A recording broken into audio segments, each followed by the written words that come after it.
22 ans à élever 3 fillettes que personne ne voulait, et maintenant l'État l'appelait un voleur. Monsieur Jean-Luc ferma les yeux. Il n'avait rien pour se battre. La porte grinça en s'ouvrant. 3 femmes entrèrent dans le tribunal, et le silence devint assourdissant. Le coup de marteau du juge résonna dans la salle, comme si quelqu'un avait laissé tomber une pierre dans un puits sec. Monsieur Jean-Luc Dubois, 78 ans, debout devant la barre, leva à peine les yeux. L'uniforme orange lui allait trop grand aux épaules. Les menottes pesaient plus que n'importe qui aurait pu l'imaginer à son âge. Il avait les mains croisées devant son corps, les phalanges gonflées par des décennies de travail manuel et une tache jaunâtre sur le dos de sa main gauche, qui ressemblait à la carte d'un pays qui n'existait plus. « Levez les yeux, monsieur Dubois », dit le juge Auguste Leroy d'une voix neutre, l'observant du haut du bois sombre de la barre.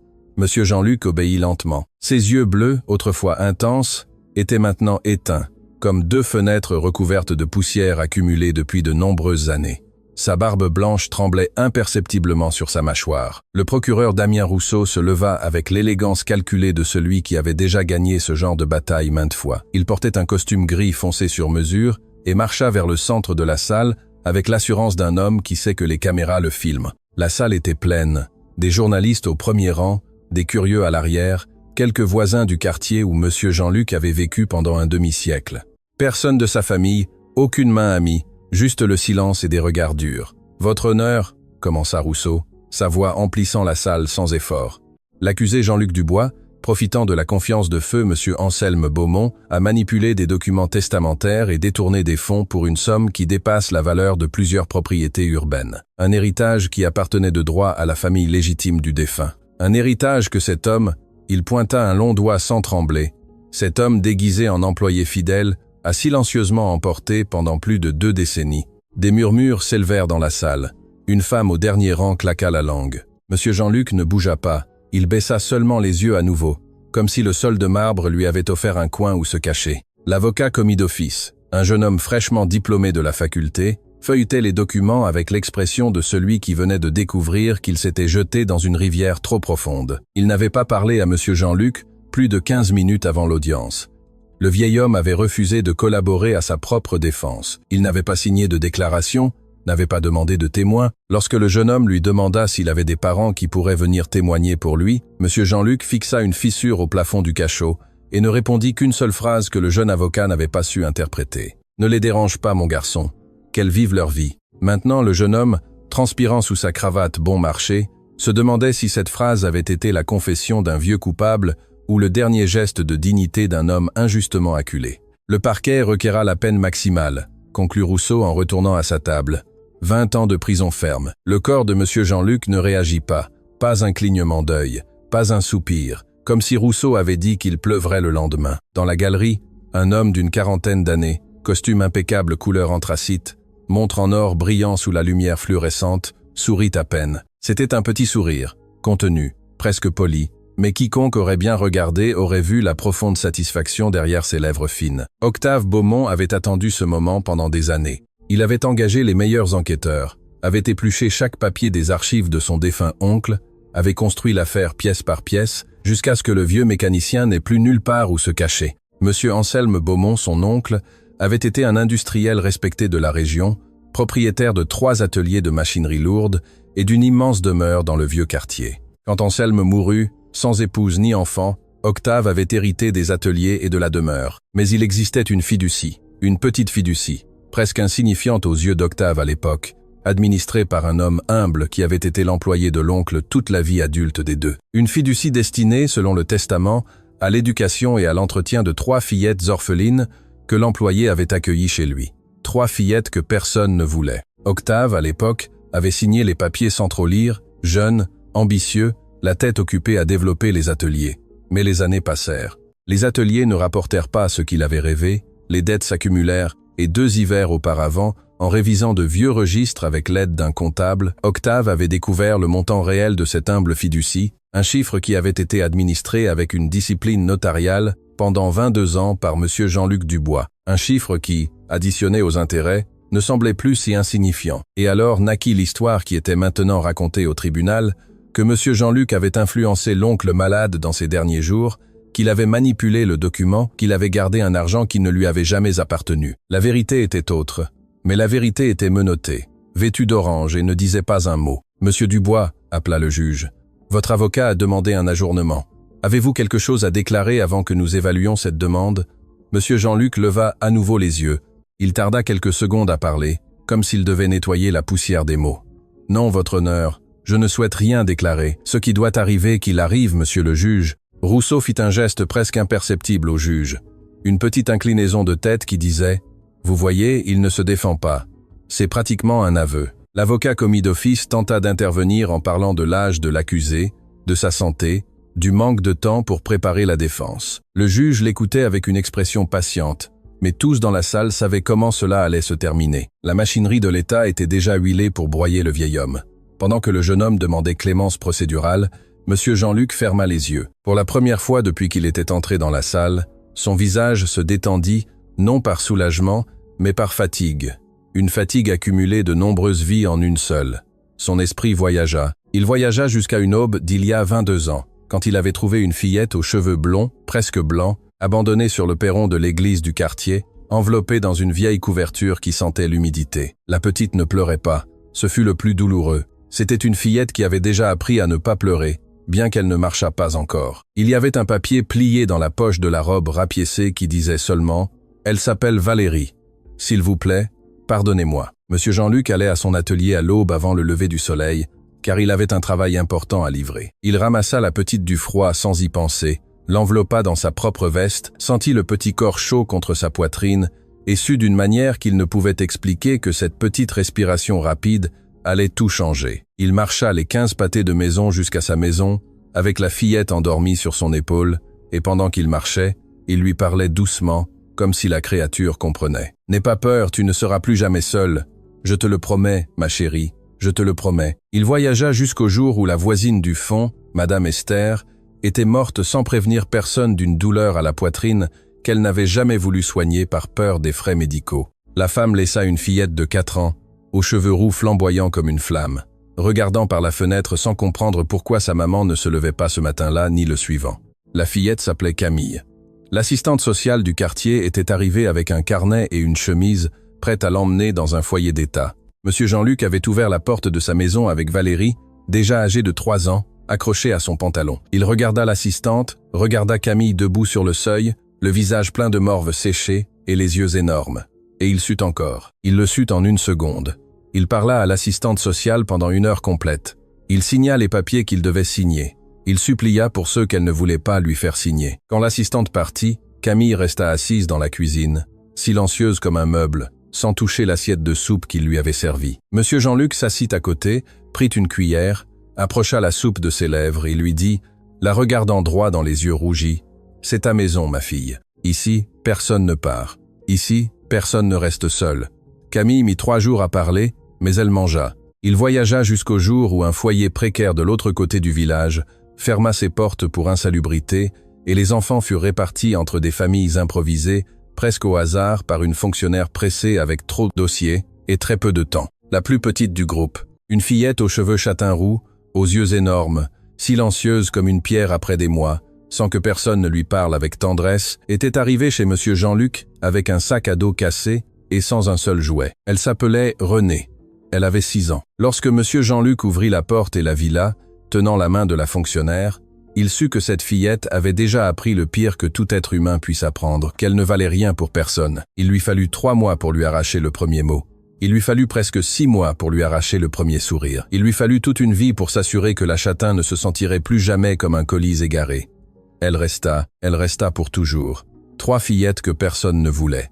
3 fillettes à qui il apprit à lire, à se coiffer seul, à cuisiner le riz, à ne pas avoir peur de l'obscurité. 3 fillettes qu'il conduisait à l'école sous la pluie, tenant un parapluie qui ne couvrait que les petites et le laissait tremper. 3 fillettes qu'il envoya à l'université avec une fierté silencieuse. 3 fillettes qui étaient parties une par une vers de grandes villes, vers de meilleurs avenirs, vers des vies qu'il n'avait jamais rêvées pour lui-même. C'est ce qu'il voulait, qu'elles s'envolent. Et c'est pourquoi, quand les policiers vinrent le chercher dans son petit atelier, Monsieur Jean-Luc n'appela aucune d'elles. « Qu'elles vivent leur vie, mon garçon, qu'elles vivent leur vie. » « Demande rejetée, entendit-il dire le juge, sa voix revenant dans la salle.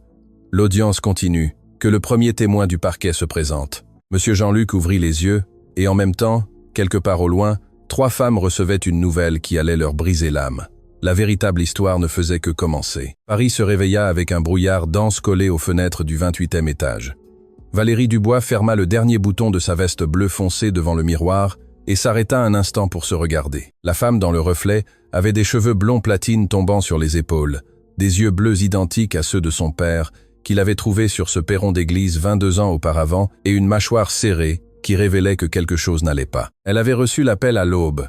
Une voix inconnue, une collègue du cabinet d'avocats de la région où M. Jean-Luc avait vécu toute sa vie, parlant vite, presque en se bousculant. Valérie n'avait réussi à comprendre qu'un mot sur 5, mais les mots importants arrivaient clairement.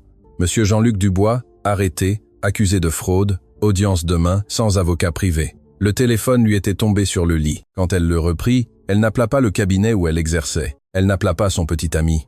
Elle n'appela pas son chef pour dire qu'elle serait absente. Elle n'appela qu'un seul numéro, celui de sa sœur du milieu. « Camille », dit-elle à la première sonnerie sans saluer, sans préambule. « Viens à la maison. Nous devons rentrer. » Camille Legrand était à Marseille. À cette heure-là, elle était déjà réveillée car le médecin légiste commence à travailler avant que la plupart des gens ne prennent leur premier café. Elle avait les cheveux roux attachés en une queue de cheval haute. Encore vêtue de sa blouse blanche de laboratoire, elle signait un rapport sur une affaire qui l'avait tenue éveillée pendant des semaines quand son portable commença à vibrer sur la table en acier inoxydable. Elle vit le nom de Valérie à l'écran. Sa sœur aînée n'appelait jamais à cette heure. Jamais. Quelque chose à l'intérieur de Camille, avant même de toucher le bouton vert, se glaça dans sa poitrine. Quand elle entendit la voix de Valérie, elle sut. Sans qu'on le lui dise, elle sut. Elle laissa tomber le stylo sur le rapport qu'elle signait. L'encre fit une petite tache qu'elle ne réussit pas à effacer. Et pendant des années, ce rapport resterait archivé avec cette marque comme un rappel physique du moment où son monde s'était inversé. « Qu'est-ce qui est arrivé, papa ?» Un mot, un seul mot. Mais Camille marchait déjà vers son bureau pour chercher ses clés de maison, son passeport, tout ce dont elle aurait besoin. « Je prends l'avion dans 4 heures. Préviens René. J'arrive. » René Martin était à Lyon.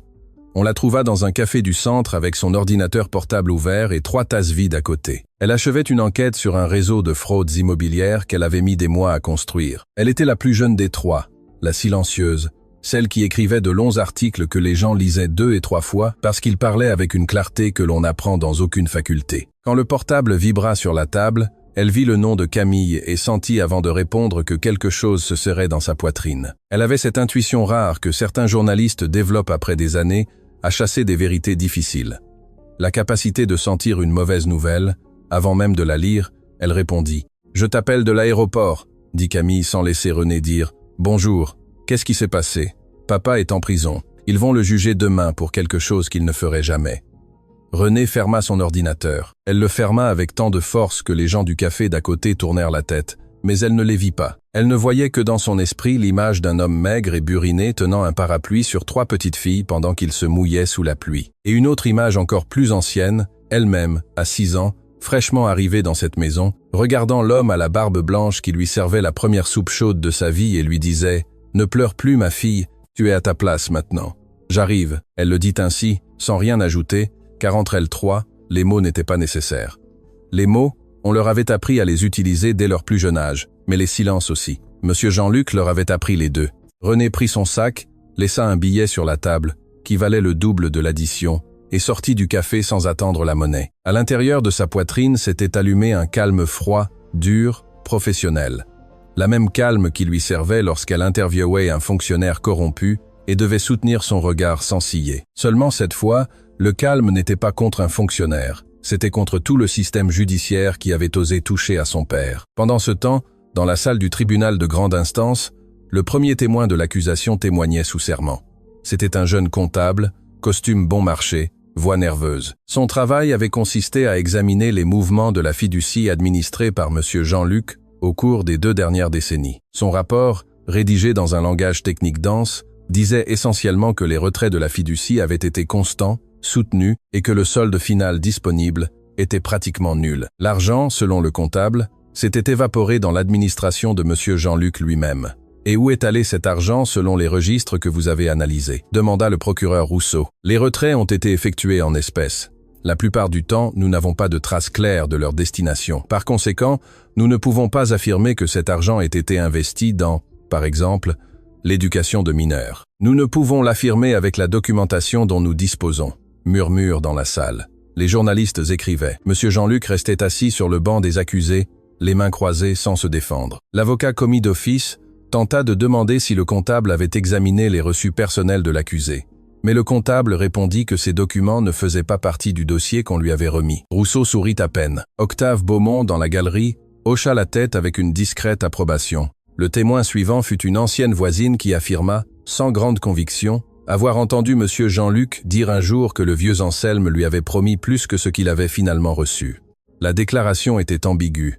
Elle pouvait être interprétée de 100 manières, mais dans le contexte de l'accusation, elle fonctionnait comme une pierre de plus dans le mur qu'il construisait autour du vieil homme. La voisine parlait en regardant le sol, tordant un mouchoir froissé entre ses doigts. Quiconque ayant un peu d'expérience dans la salle aurait remarqué que cette femme n'était pas là par plaisir. Elle était là parce qu'on lui avait dit qu'elle devait y être. Ce qui ne se disait pas, mais se respirait dans l'air, c'est que cette voisine devait de l'argent à des personnes peu scrupuleuses et que ce témoignage lui permettrait de rembourser une partie de sa dette. Mais ces choses-là, dans les tribunaux, sont rarement consignées dans les dossiers. Et comment décririez-vous la relation de M. Dubois avec M. Anselme Beaumont dans les derniers mois de vie du défunt ? Insista Rousseau. Oh, M. Jean-Luc allait souvent chez lui, très souvent, plus qu'avant, et M. Anselme était déjà très malade. Il ne quittait presque plus son lit. Je les voyais par la fenêtre. Monsieur Jean-Luc lui parlait doucement à l'oreille. Très longtemps. Il lui parlait à l'oreille d'un homme malade, alité, dans un état de fragilité émotionnelle considérable. Oui, on pourrait dire qu'il y avait une influence soutenue de monsieur Dubois sur le défunt. L'avocat commis d'office se leva. Objection. La question est suggestive. Fondée, dit le juge Leroy d'un ton sévère. Reformulez, monsieur le procureur. Mais le mal était fait. L'image était restée gravée dans la salle. Un vieil homme murmurant à l'oreille d'un autre vieil homme plus faible que lui. Un murmure qui sonnait comme une manipulation. La salle entière l'avait visualisé, et la justice se décide souvent moins sur les faits que sur les images qui flottent dans l'air. Monsieur Jean-Luc écouta toute la déclaration sans bouger. Ce n'est que lorsque la voisine mentionna qu'il parlait doucement à l'oreille de feu monsieur Anselme que ses yeux s'humidifièrent pour la première fois de toute l'audience. Mais pas par culpabilité, par douleur. Car oui, c'était vrai. Il avait parlé doucement à l'oreille de monsieur Anselme en ces derniers temps. Il lui avait lu des lettres que la gouvernante ne pouvait lire car elle ne savait pas. Il lui avait raconté comment les fillettes allaient à l'école. Il lui avait décrit Valérie récitant une poésie à la fête de fin d'année. Il lui avait raconté la première dent que René avait perdue. Il avait tenu compagnie à un homme qui mourait sans enfant, sans épouse, sans personne de proche au monde. C'était cela, son influence soutenue. C'était cela, sa manipulation. Mais rien de tout cela ne pouvait être dit maintenant, car toute défense qu'il tenterait, toute explication, tout nom qu'il mentionnerait, finirait par entraîner les fillettes dans le bourbier de ce procès. Et cela jamais. Plutôt la prison, plutôt la condamnation, plutôt le silence éternel. Défense, souhaitez-vous contre-interroger le témoin ? Demanda le juge. Non, votre honneur, dit le jeune homme, la voix brisée par l'impuissance. Rousseau présenta le document suivant, une copie du testament original de M. Anselme Beaumont, dans laquelle figurait la clause de la fiducie en faveur des 3 mineurs. Mais, avec le document, il présenta également le rapport d'expertise graphologique privé commandé par la famille Beaumont, qui mettait en doute la signature du défunt. Selon cette expertise privée, il y avait des traits compatibles avec une écriture hésitante, possiblement influencée ou assistée par un tiers. Ce tiers, conclut Rousseau, regardant directement le banc des accusés, ne pouvait être autre que M. Jean-Luc Dubois, seul accompagnateur constant du défunt dans ses dernières semaines de vie. L'avocat commis d'office objecta. Le juge admit les objections et les observations, mais laissa l'expertise consignée au dossier. Le cercle se refermait. Octave se pencha à l'oreille de son propre avocat et murmura quelque chose. Son avocat hocha la tête. Octave s'installa dans son siège, avec la satisfaction tranquille de celui qui voit s'écrouler un château qu'il a lui-même construit pièce par pièce. Non pas pour gagner ce qui lui appartenait, mais pour détruire un homme qui ne lui avait jamais rien fait. Car la vérité, la profonde, l'inavouable, était celle-ci. Octave avait grandi dans l'ombre de son oncle Anselme, et avait toujours perçu que le vieil industriel avait plus d'affection pour cet humble employé que pour son propre neveu de sang. Monsieur Anselme disait « Mon fils » à Jean-Luc Dubois dans un murmure quand il croyait que personne n'écoutait. Octave avait entendu ce murmure une fois. Il avait 14 ans et depuis ce jour, une graine amère avait commencé à pousser dans un coin de son âme. 20 ans plus tard, la graine était maintenant un arbre complet, et l'arbre demandait du sang. « L'audience est levée », annonça le juge Leroy en frappant doucement son marteau. « Nous continuons à la session de demain avec les témoins restants et le témoignage de l'accusé, s'il le souhaite. » Que le détenu soit reconduit. Les uniformes s'approchèrent de M. Jean-Luc.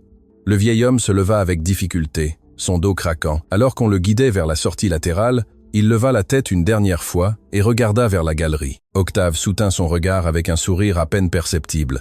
M. Jean-Luc ne répondit pas à ce sourire, il baissa seulement les yeux et se laissa emmener. Cette nuit-là, dans la cellule froide, M. Jean-Luc ne dormit pas, ne pleura pas non plus. Il s'assit seulement sur le bord du grabat, les mains sur les genoux, regardant un mur sans aucune particularité. Le mur avait des taches sombres d'humidité ancienne. Une fissure le traversait en diagonale d'un coin au centre. Une peinture jaunie, écaillée, qui dans une autre vie aurait été blanche. M. Jean-Luc se concentra sur cette fissure. Il la suivit du regard lentement, comme s'il la lisait. Dans son esprit, il répétait le visage de chacune des fillettes. Valérie avec ses cheveux d'or, Camille avec ses cheveux de feu, René avec ses yeux toujours si grands, si silencieux, il les repassait comme quelqu'un qui récite un chapelet. 1, 2, 3, 1, 2, 3. Et chaque tour du chapelet interne se terminait par la même phrase muette. Qu'elles vivent leur vie, Seigneur, qu'elles vivent même si je reste. À travers la lucarne grillagée de la cellule, une lumière fluorescente du couloir filtrait. La lumière bougeait de temps en temps lorsqu'un gardien passait. Monsieur Jean-Luc entendait des pas, des voix lointaines, un cri d'un détenu dans une autre aile, un sanglot retenu, un coup sec, la bande sonore de l'endroit le plus seul du monde. Mais il n'était pas vraiment seul. Il avait en ce moment les petites têtes de 3 fillettes dormant dans leur vieux lit dans sa mémoire. Et tant que ces petites têtes continueraient de dormir dans sa mémoire, aucune cellule ne le briserait. Mais au même instant, dans 3 avions différents, sur 3 routes différentes, sur 3 pays différents, 3 jeunes femmes serraient les poings sur les accoudoirs. Valérie, à son siège côté hublot, regardait le ciel nocturne et repassait mentalement chaque article du code de procédure qu'elle allait devoir utiliser. Elle avait un cahier posé sur ses genoux. La pointe du stylo tremblait à peine, non par nervosité, mais par rage contenue. Elle avait appelé, avant d'embarquer, un collègue du corps officiel des experts pour commander une expertise urgente d'office sur la signature du testament. Elle avait déjà un plan, elle avait déjà une stratégie, elle avait déjà du courage. Camille, dans un autre avion, repassait dans sa tête chaque technique médico-légale pour détecter les altérations documentaires. Elle ne lisait pas le code de procédure, elle lisait un ancien dossier médical qu'elle avait obtenu par des canaux professionnels en quelques heures. Le dossier médical de feu M. Anselme Beaumont, où figuraient des diagnostics d'arthrite, de détérioration motrice et d'autres données médicales qui pouvaient parfaitement expliquer l'hésitation d'une signature sans avoir besoin d'inventer des manipulations criminelles. René, dans le 3e avion, écrivait à la main dans son cahier usé les noms de chaque voisin, chaque femme de ménage, chaque connaissance lointaine qui pourrait avoir un souvenir concret de la dernière période de vie de M. Anselme. Il y avait un nom souligné 2 fois, Madame Thérèse Leclerc. René savait comment la trouver. Elle savait de combien de façons un bon journaliste peut retrouver une personne qui pense ne pas vouloir être trouvée. Elle revenait à la maison et la salle du tribunal de grande instance, le lendemain matin n'allait pas être la même salle que la veille. Ce que personne ne savait, pas même M. Jean-Luc lui-même, c'est que la blonde, la rousse et la châtain venaient armés, non pas d'armes, mais de quelque chose de beaucoup plus puissant, de la vérité, de dossiers, d'expertise et de 22 ans d'amour accumulés que personne, ni Rousseau, ni Octave, ni l'État entier, ne pouvait effacer d'un trait. La porte du tribunal allait s'ouvrir, et quand elle s'ouvrirait, tout changerait. Le 2e matin du procès fut différent. La salle du tribunal de grande instance était encore plus pleine que l'audience précédente. Un journaliste avait publié l'affaire dans une chronique, et maintenant l'histoire du vieil homme, accusé d'avoir volé les fillettes qu'il avait lui-même élevées, avait suscité la curiosité publique, caméra à l'entrée, enregistreur discret dans les poches des reporters. La salle sentait le café bon marché et le parfum du palais de justice. Sur les réseaux sociaux, toute la nuit, une version simplifiée de l'affaire avait circulé parmi les anciens voisins du quartier. Un message bref écrit par une femme qui avait été cliente de l'atelier de M. Jean-Luc pendant des décennies, qui disait simplement « Si vous connaissez M. Jean-Luc, vous savez que c'est une infamie. S'il vous plaît, priez ». Le message avait été partagé des centaines de fois. Certaines de ces personnes étaient maintenant dans la galerie, attendant de voir de leurs propres yeux comment cette infamie se déroulait. M. Jean-Luc entra à nouveau menotté. L'uniforme orange lui allait cette fois encore plus grand, comme si le corps du vieil homme avait rétréci pendant la nuit à cause du froid de la cellule. Il marcha jusqu'à sa place, le regard bas, s'assit et respira profondément comme quelqu'un qui se prépare à supporter un coup qu'il sait déjà qu'il va arriver. Le juge Auguste Leroy prit sa place. Le procureur Damien Rousseau arrangea ses dossiers avec un geste théâtral. Octave Beaumont dans la galerie portait cette fois un costume bleu marine plus sombre et regardait la scène avec le calme d'un propriétaire. Le calme de celui qui sent que la salle entière est déjà sienne. « Bonjour, monsieur le juge. Le parquet continuera la présentation des preuves documentaires », commença Rousseau. Mais à ce moment, bien avant que le procureur ne puisse même toucher le premier document, les portes du fond de la salle s'ouvrirent brusquement. Ce ne fut pas un grincement doux, ce fut une poussée ferme, décidée, presque militaire, qui fit que toute l'audience tourna la tête en même temps. Les deux énormes battants de bois s'ouvrirent en grand, et par le seuil apparurent trois jeunes femmes marchant ensemble, épaule contre épaule, vêtues de l'élégance silencieuse de celles qui savent exactement pourquoi elles sont là. Devant, au centre, une femme aux cheveux blonds platine tombant lisses sur les épaules. Veste foncée impeccable, chemise blanche boutonnée jusqu'en haut, pas ferme, talons moyens, un épais dossier serré contre la poitrine. À sa gauche, une femme aux cheveux roux comme des braises, tailleur noir, jupe droite, expression sévère. À sa droite, une femme aux cheveux châtain roux, tailleur pantalon foncé, un sac à dos professionnel sur l'épaule et les yeux énormes. Attente, embrassant la salle entière d'un seul regard. Elles marchèrent dans le couloir central, comme si la salle leur appartenait. Elles ne regardaient pas sur les côtés, ne regardaient pas les journalistes qui commençaient à se tourner pour les photographier, ne regardaient pas les curieux qui tendaient le cou pour mieux les voir. Elles ne regardaient qu'en avant, elles n'allaient que vers un seul point dans la salle, le banc où un vieil homme vêtu d'orange attendait sans savoir encore que ses trois filles étaient revenues. Monsieur Jean-Luc ne les vit pas entrer. Il avait le regard fixé sur ses mains menottées. Mais il entendit les pas, trois paires de talons avançant à l'unisson dans le couloir central, et quelque chose en lui, avant même que son cerveau ne le traite, s'ébrise. Parce que le cœur sait des choses que la tête ne sait pas. Parce qu'il y a des sons qu'un père reconnaît, même après des années sans les avoir entendus. Il leva très lentement la tête. Sa barbe blanche bougea. Un frisson lui parcourut toute la colonne. Le procureur Rousseau tourna la tête. Octave Beaumont tourna la tête. Le juge Leroy leva les yeux avec étrangeté. Les trois femmes avancèrent sans s'arrêter jusqu'au centre de la salle. La blonde s'arrêta devant la barre, posa le dossier sur la table de la défense d'un coup sec, et puis, d'une voix claire, sans trembler, prononça les mots qui divisèrent la salle en deux. « Votre honneur, je suis maître Valérie Dubois, avocate inscrite au barreau, et je demande à me constituer dès maintenant comme avocate particulière de monsieur Jean-Luc Dubois. J'ai ici la procuration signée et les documents correspondants. » Silence. Monsieur Jean-Luc leva très lentement la tête. Ses yeux bleus, ternes pendant toute l'audience précédente, devinrent soudain deux miroirs. Il vit Valérie, il vit Camille derrière, il vit René encore plus en arrière, et sa barbe blanche commença à trembler d'une manière incontrôlable. Une larme tomba sur son uniforme orange, puis une autre, puis une de plus. Le vieil homme fit un effort énorme pour ne pas s'effondrer sur le banc. Il ferma les yeux, serra ses poings menottés et bougea les lèvres sans bruit. Ce qu'il dit sans bruit fut « Non, ma fille, ne te mêle pas de ça ». Mais Valérie ne le regardait pas, lui. Elle regardait le juge avec une dignité ferme, avec la même posture droite que 22 ans auparavant sur le perron d'une église. Elle n'avait pas quand il l'avait trouvée enveloppée dans une vieille couverture. « Maître », répondit le juge Leroy, observant les documents que le greffier lui apportait. « La documentation semble être en règle. Votre demande est recevable. Veuillez prendre place comme avocate particulière. Avocat commis d'office, vous êtes déchargé, mais restez à la disposition de la cour. » Le jeune avocat commis d'office soupira avec un soulagement qu'il ne put dissimuler. Camille et René s'assirent au premier rang, juste derrière la table de la défense. Camille serrait une épaisse enveloppe jaune entre ses mains. René tenait un enregistreur et un cahier usé rempli de notes. Rousseau se leva, l'expression visiblement altérée. « Votre honneur, cette intervention surprise ne devrait pas interrompre la procédure déjà en cours. Nous demandons à poursuivre la présentation des preuves d'expertise graphologique. »« Allez-y, monsieur le procureur », dit le juge calmement, observant Valérie avec un nouvel intérêt. Rousseau présenta l'expertise privée commandée par la famille Beaumont. Il parla pendant 10 minutes des traits hésitants de la signature du défunt, des tracés qui suggéraient une intervention de tiers, de la présomption raisonnable de manipulation. Quand il eut terminé, le juge s'adressa à Valérie. « Maître Dubois, souhaitez-vous répondre ?» Valérie se leva, marcha tranquillement vers la barre, ouvrit le dossier, sortit un document. « Oui, votre honneur. Je demande l'incorporation au dossier du rapport d'expertise graphologique réalisé par le corps officiel des experts judiciaires du ministère public, avec sceau et signature protocolaire. Daté d'il y a 3 jours, commandé d'office par ma collègue maître Camille Legrand,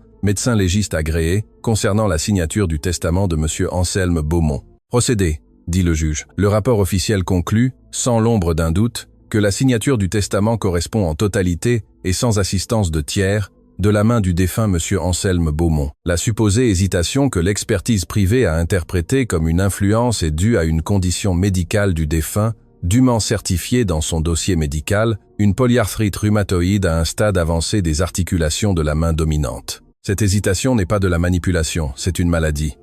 Rousseau pâlit pendant une fraction de seconde, mais retrouva son calme. Cette expertise officielle arrive tard dans le processus, votre honneur. Elle n'arrive pas tard, répondit Valérie sans perdre son ton. Elle arrive maintenant. La défense a été notifiée dans les délais et apporte une expertise officielle qui a une hiérarchie supérieure à une expertise privée de partie. Je demande qu'elle soit incorporée et dûment évaluée, dit le juge Leroy. Elle est incorporée. Octave Beaumont, dans la galerie, sentit la première fissure. Une petite fissure, mais une fissure. Camille se leva lorsque Valérie l'appela à la barre.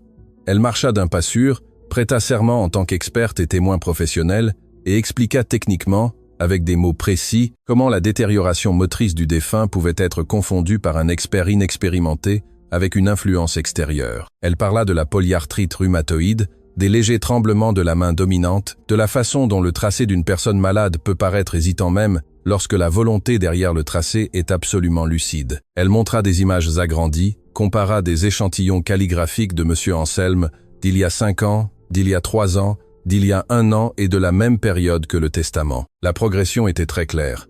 La signature du testament était la signature d'un homme atteint d'arthrite avancée, non la signature d'un homme manipulé. Sa voix ne tremblait pas. Elle ne regarda pas son père pendant sa déposition. Elle savait que si elle le faisait, elle ne pourrait pas continuer à parler. Mais à la fin de son exposé, avant de descendre de la barre, ses yeux croisèrent ceux de M. Jean-Luc pendant une seconde. Juste une seconde. Et M. Jean-Luc, en cette seconde, sentit que la salle disparaissait. C'était lui et elle à nouveau dans la petite cuisine de la maison, il y a de nombreuses années quand elle était arrivée silencieuse, et qu'il lui avait tendu une cuillère de soupe. La fillette, qui ne parlait pas pendant des jours, avait appris avec le temps à parler au monde entier avec la précision d'un chirurgien. Et maintenant, elle utilisait cette voix pour soutenir l'homme qui lui avait appris à dire le premier mot complet de sa vie adulte. « Merci. Prochain témoin de la défense », annonça Valérie. « Je sollicite la présence de Madame Thérèse Leclerc, voisine de M. Anselme Beaumont pendant plus de 40 ans. » Renée se leva et sortit un instant. Elle revint, escortant une femme âgée vêtue d'une robe foncée, simple, les cheveux argentés, attachés en chignon, le dos un peu courbé, mais les yeux vifs comme 2 lampes. C'était l'une des personnes que Renée avait retrouvées ces dernières semaines. La femme s'était cachée presque involontairement, vivant chez une nièce dans une autre ville, complètement hors du radar des avocats des Beaumont. Madame Thérèse marcha lentement vers la barre, prêta serment et s'assit. Quand elle leva les yeux, ses yeux cherchèrent d'abord M. Jean-Luc. Elle lui sourit à peine, un petit sourire, mais chargé d'un respect ancien. M. Jean-Luc lui rendit son sourire en silence. « Madame Thérèse » commença Valérie en adoucissant sa voix pour ne pas intimider le témoin. « Avez-vous connu M. Anselme Beaumont ?»« Je l'ai connu, ma fille. Il vivait à un demi-pâté de maison de chez moi pendant plus de 40 ans. Je l'ai soigné dans ces derniers mois avec ma nièce, car il ne pouvait presque plus se lever du lit. Et vous connaissiez aussi M. Jean-Luc Dubois, présent dans cette salle, comme un fils, ma fille, comme s'il était mon propre fils. M. Jean-Luc allait toutes les après-midi chez M. Anselme, il lui apportait le bouillon que la gouvernante lui préparait, il lui lisait le journal, il lui parlait des fillettes. Vous souvenez-vous d'une conversation particulière concernant le testament ? Madame Thérèse respira profondément. Ses yeux s'humidifièrent. Un après-midi, il y a de nombreuses années, M. Anselme m'a appelé dans sa chambre. Il voulait que j'écoute, dit-il. Il voulait un témoin extérieur à la famille, dit-il. Le notaire était là aussi. M. Anselme dicta. Sa voix était faible, mais il avait la tête ferme. Ma fille, ferme comme un vieil arbre. Il dicta lui-même, mot pour mot, cette clause de la fiducie pour les 3 fillettes. Et puis, avant de signer, il dit quelques mots que je n'oublierai jamais. Le silence dans la salle était total. Même les ventilateurs du plafond semblaient avoir baissé leur bruit. « Qu'a-t-il dit, Madame Thérèse ?» demanda Valérie doucement. Il a dit « Cet argent est pour les fillettes, pour les 3, pour Valérie, pour Camille et pour Renée. Jamais pour mon neveu, qui ne pense qu'à lui-même. Et cet argent sera sous la responsabilité de Jean-Luc, parce que Jean-Luc est ce qui se rapproche le plus d'un fils que Dieu m'a donné dans cette vie. Et un père, même un père adoptif, sait mieux prendre soin de ses enfants que n'importe quel avocat. » La salle fut emplie d'un silence lourd comme du plomb. Une des journalistes du premier rang porta la main à sa bouche. Un huissier du fond qui travaillait dans ce tribunal depuis 20 ans et se croyait immunisé contre ces choses, sentit ses yeux s'humidifier sans permission. « Et que s'est-il passé après ces mots, Madame Thérèse ?» insista Valérie à voix basse. Après, il a signé, ma fille. Monsieur Anselme a signé de sa main tremblante. Oui, mais seul, sans que personne ne lui tienne le stylo. Et avant de rendre le document au notaire, il a regardé monsieur Jean-Luc, qui se tenait dans un coin de la pièce sans parler, et lui a dit « Mon fils, promets-moi qu'elles ne sauront jamais que cet argent a existé. Je veux qu'elles grandissent en croyant qu'il vient du travail de tes mains, parce que mon argent sans tes mains ne servait à rien. C'est toi qui les élèves.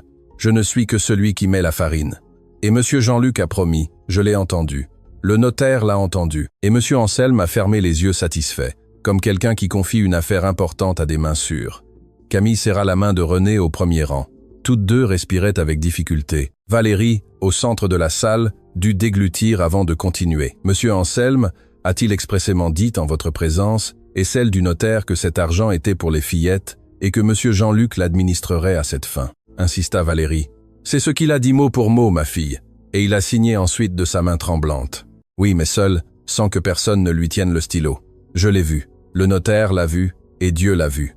Je n'ai plus de questions, votre honneur. Rousseau se leva. Il tenta d'interroger madame Thérèse, cherchant une faille, une incohérence, un souvenir douteux en raison de son âge. Mais la vieille femme répondit avec une clarté et une fermeté qui laissaient peu de place à la manœuvre. Quand on lui demanda si elle se souvenait de la date exacte du testament, elle répondit « Ma fille, les dates exactes. Je ne m'en souviens pas, mais cet après-midi-là, je m'en souviens entièrement. Les oublis viennent avec les années pour les petites choses.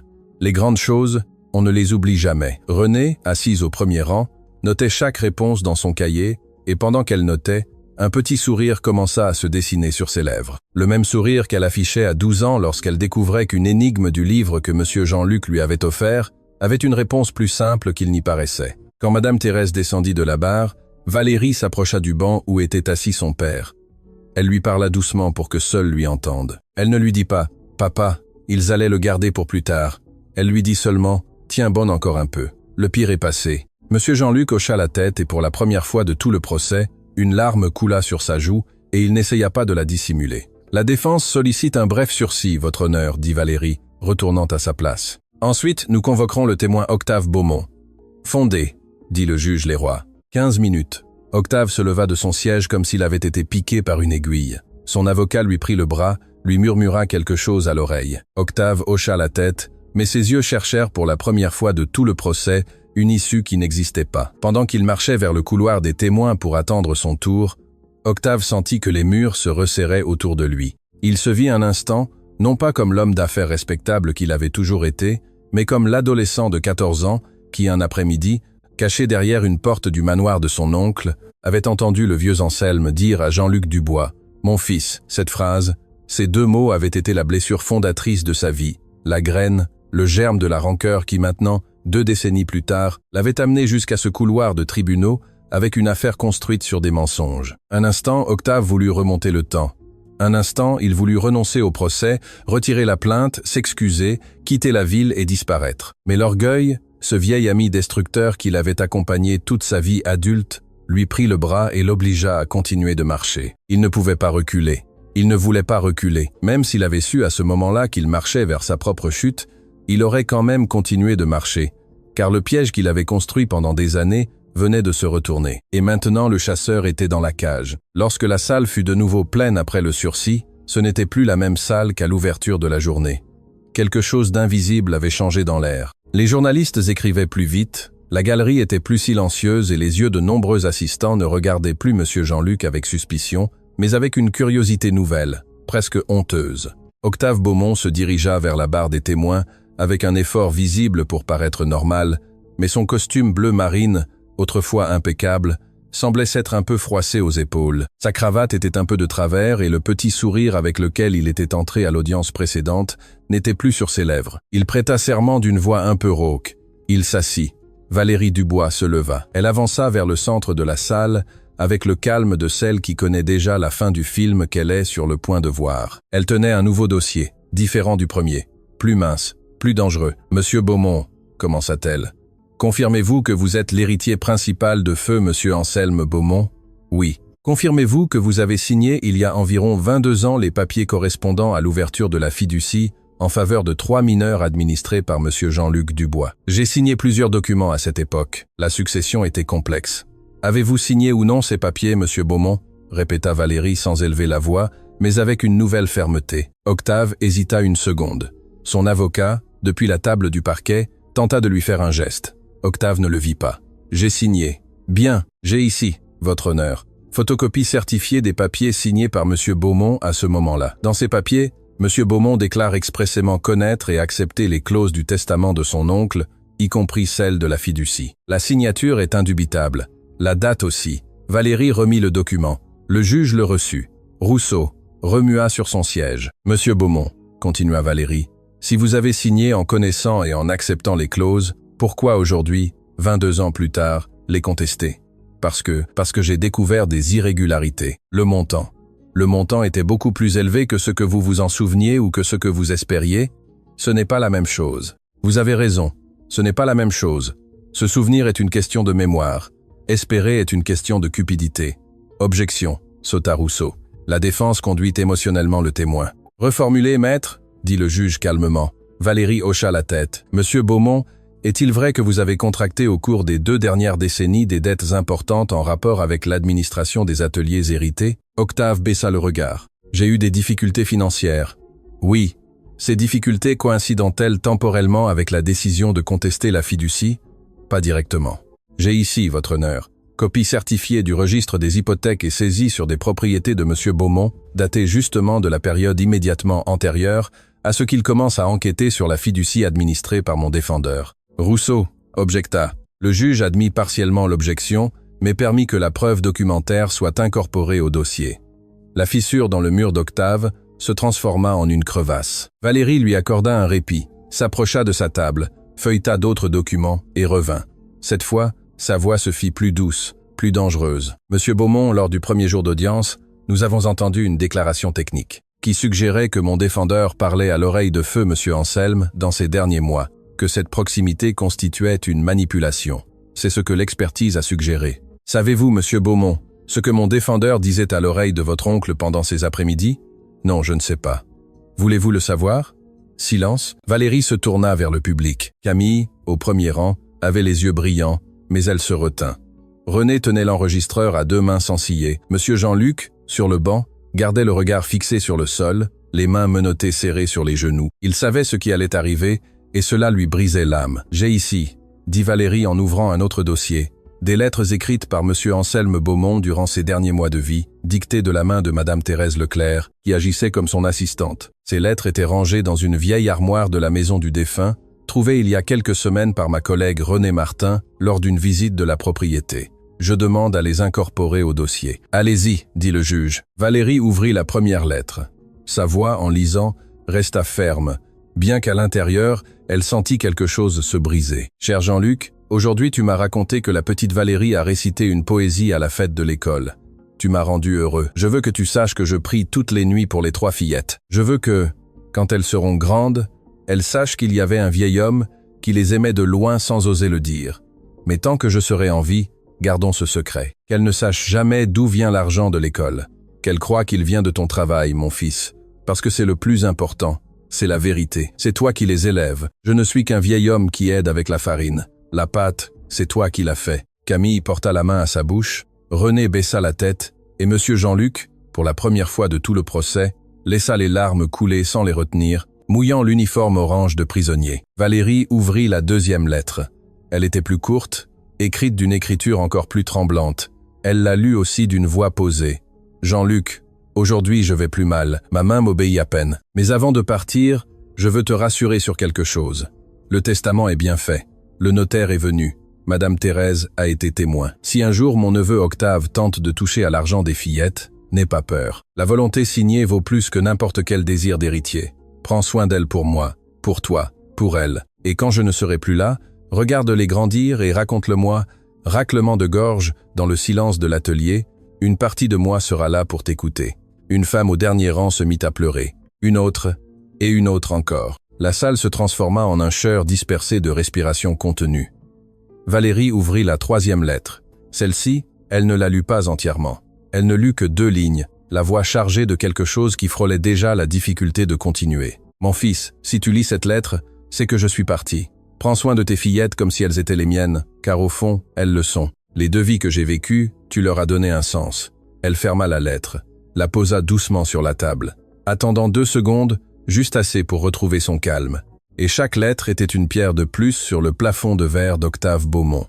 Dans la galerie, Octave sentit son corps se relâcher. Son oncle, ce même oncle qu'il avait toujours vu comme un vieil homme distant, avait écrit pendant des années des lettres à Jean-Luc Dubois, l'appelant « mon fils », et à lui, à Octave, son neveu de sang, qu'est-ce que son oncle lui avait écrit?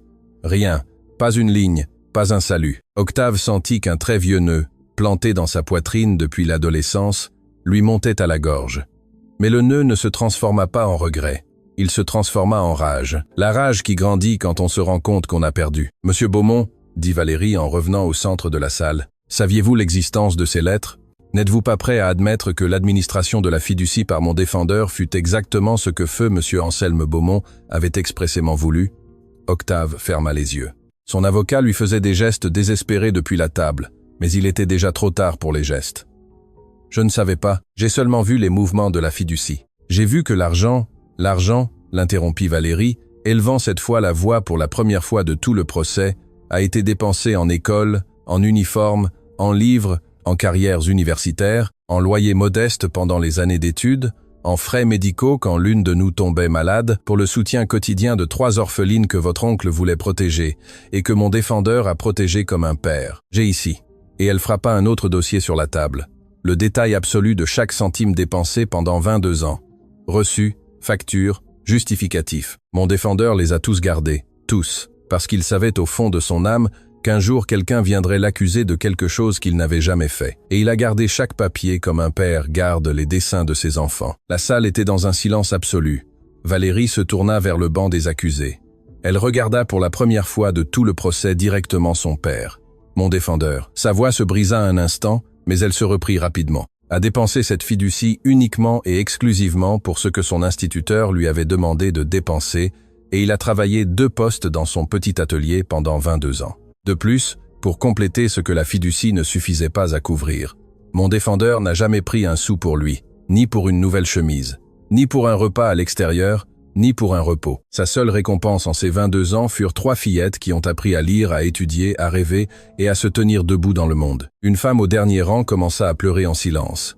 Un journaliste baissa son enregistreur, le regard perdu. « Je n'ai plus de questions, votre honneur, » dit Valérie en retournant à sa table. Rousseau se leva, tenta, reformula des questions, insista sur des irrégularités formelles.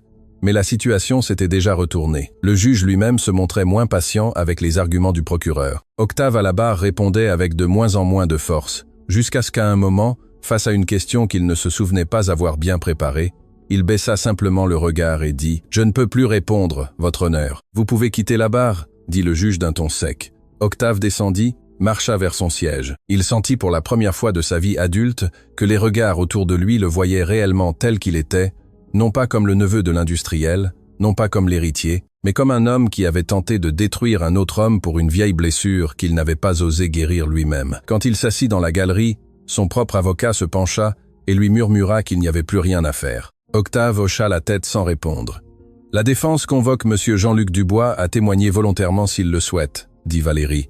Monsieur Jean-Luc leva la tête, regarda Valérie longuement, puis regarda Camille, puis regarda René, et alors d'une voix basse mais ferme dit « Oui, je veux parler ». On lui ôta les menottes pour qu'il puisse marcher. Le vieil homme se leva avec effort, aidé par l'officier. Il marcha lentement jusqu'à la barre, s'assit. Il posa ses mains maintenant libres sur ses genoux. Il regarda le juge, regarda le parquet, et enfin, avec une tendresse douloureuse, il regarda les 3 femmes qui occupaient le premier rang. « Votre honneur », dit-il, et sa voix trembla, mais il continua. « Je ne me défendrai pas de l'accusation. Cela, ma fille l'a déjà fait mieux que je n'aurais pu le faire. Je veux seulement m'excuser, mais pas auprès de cette salle, auprès d'elles 3. » Il désigna de la tête Valérie, Camille et René. « Je leur ai caché pendant 22 ans qu'une partie de l'argent avec lequel je les ai élevés venait d'une fiducie qu'un homme bon leur a laissée. Je leur ai fait croire que tout venait de mon atelier, de mes mains. Je l'ai fait parce que j'avais peur qu'elles se sentent moins mes filles. J'avais peur qu'elles se sentent empruntées. Aujourd'hui, je comprends que cette peur était la mienne et qu'elle méritait de savoir la vérité depuis toujours. Mes filles. » Et sa voix se brisa ici, et il ne put plus continuer de manière continue. « Pardonnez-moi. » Camille se couvrit le visage des 2 mains. René se leva de son siège sans réfléchir et avança vers la barre, mais l'officier lui demanda doucement de retourner à sa place. Valérie, debout à la table de la défense, garda son calme par force professionnelle, mais ses yeux se remplirent d'une lueur qu'elle ne pouvait cacher. « Votre honneur, » dit M. Jean-Luc en se reprenant, « c'est tout ce que j'avais à dire. Ce que la justice décidera, je l'accepterai. Mais je voulais qu'elles entendent cela de ma bouche avant que la fin, quelle qu'elle soit, n'arrive. » Le juge Auguste Leroy ne répondit pas immédiatement, il ôta ses lunettes, se frotta les yeux, et puis recomposa son visage de magistrat avec une rapidité professionnelle, mais quiconque le regardait bien savait que cette pose avait été plus humaine que juridique. « Que l'accusé regagne son siège, » dit-il finalement. La cour se retire pour délibérer. Monsieur Jean-Luc se leva et, en revenant vers le banc, sans menottes aux mains pour la première fois en 2 jours, il regarda à nouveau ses 3 filles et bougea les lèvres, cette fois avec un son à peine audible. « Merci. » Les 3 femmes hochèrent la tête en même temps. 1, 2, 3. Comme un seul geste. Le marteau du juge tomba sur le bois et la salle retint son souffle, attendant la sentence. La délibération dura moins que quiconque l'avait imaginé, à peine 40 minutes. Quand l'officier annonça que la cour reprenait pour entendre la sentence, le public s'installa sur ses sièges avec une anxiété presque religieuse. Certains priaient en silence, d'autres regardaient simplement vers la porte latérale, par où l'on allait ramener le vieil homme.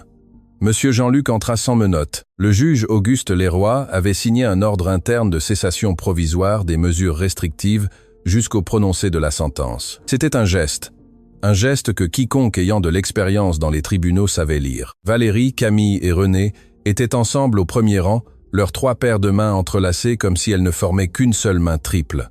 Madame Thérèse s'était assise à leur côté. Octave Beaumont occupait un coin discret de la galerie du fond, déjà presque invisible, avec son avocat à ses côtés. « Que l'accusé se lève », ordonna le juge d'une voix solennelle. Monsieur Jean-Luc se leva, la barbe blanche, les épaules courbées, les mains croisées devant le corps, libre pour la première fois en de nombreux matins. Après l'examen de l'ensemble des preuves présentées, l'écoute des déclarations, l'évaluation des expertises officielles et des documents incorporés au dossier, commença le juge. Ce tribunal de grande instance considère que l'accusation contre M. Jean-Luc Dubois ne peut être maintenue. Plus encore, ce tribunal estime que M. Dubois a administré pendant 22 ans la fiducie instituée par feu M. Anselme Beaumont, en respect absolu de la volonté expresse de l'instituteur, sans détourner le moindre fonds pour son bénéfice personnel et démontrant par chaque dépense documentée une conduite exemplaire. La salle respira tout le monde en même temps. En conséquence, ce tribunal acquitte M. Jean-Luc Dubois, ordonne sa libération immédiate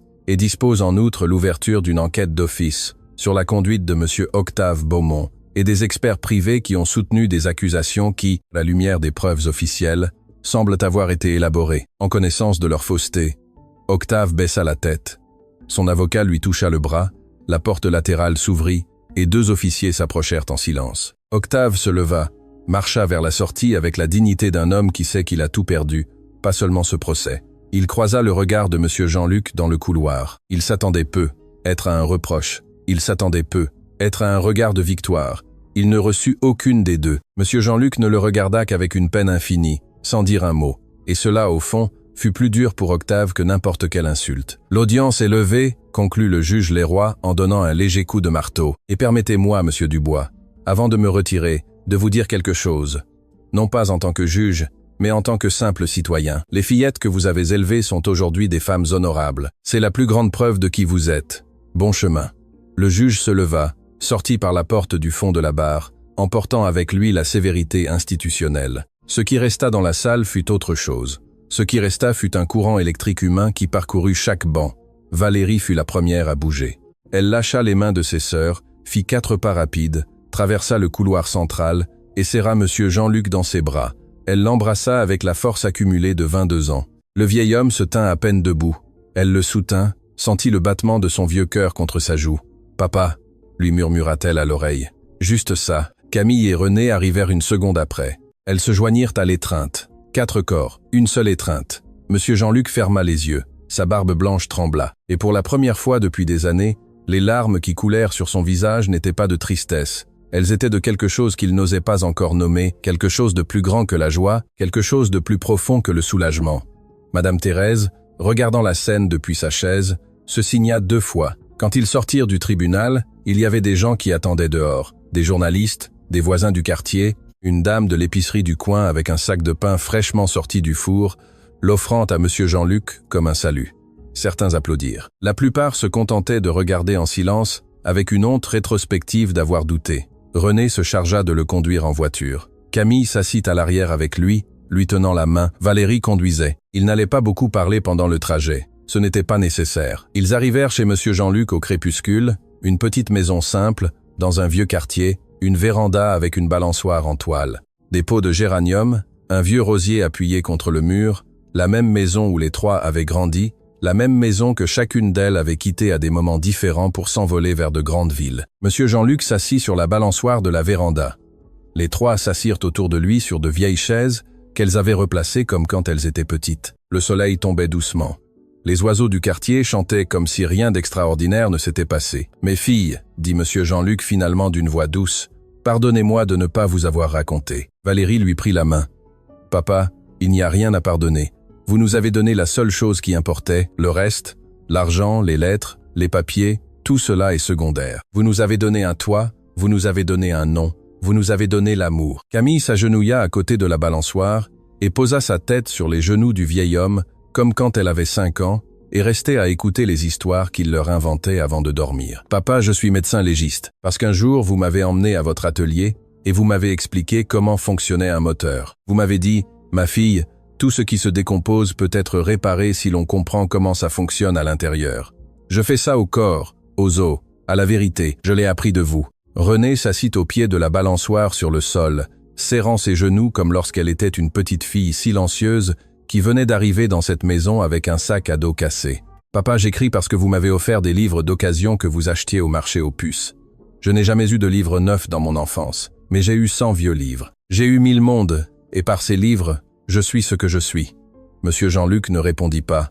Ce n'était pas nécessaire. Il posa juste une main sur la tête rousse de Camille et une autre sur l'épaule châtain-rousse de René. Valérie, assise à côté sur sa propre chaise, lui prit la main libre qu'il n'avait plus et la lui baisa. Sur la véranda, une lumière chaude du crépuscule peignit les vieux murs comme si elle les bénissait. La balançoire grinçait doucement, lentement. Le quartier entier semblait retenir son souffle par respect. Monsieur Jean-Luc dit enfin ce qu'il avait à dire. Il le dit d'une petite voix, comme s'il le disait juste pour lui-même. Mais les trois l'entendirent comme s'il l'avait dit avec un mégaphone. « J'ai recueilli du froid 3 fillettes que personne ne voulait, et 22 ans plus tard, 3 femmes m'ont sorti du froid. Ça, mes filles, ça s'appelle la vie, et je ne la changerai pour aucune autre. » Valérie sourit en essuyant une larme. Camille serra la main de son père. René, silencieuse comme toujours, écrivit cette phrase dans son cahier sans que personne ne la voie, car elle décidait déjà, sans le dire encore, qu'un jour elle écrirait sur tout cela, non pour se venger de qui que ce soit, mais pour honorer un homme qui avait fait de son silence le toit le plus solide que toute orpheline puisse rêver. Cette nuit-là, les trois dormirent dans leur vieux lit d'enfant. Monsieur Jean-Luc se coucha sur son grabat grinçant, regarda le plafond familier, et pour la première fois depuis de nombreux matins, s'endormit sans sentir son cœur galoper dans sa poitrine. Dehors, le vent agitait doucement les feuilles du vieux rosier, et le rosier, après avoir survécu à tant d'hivers, semblait refleurir.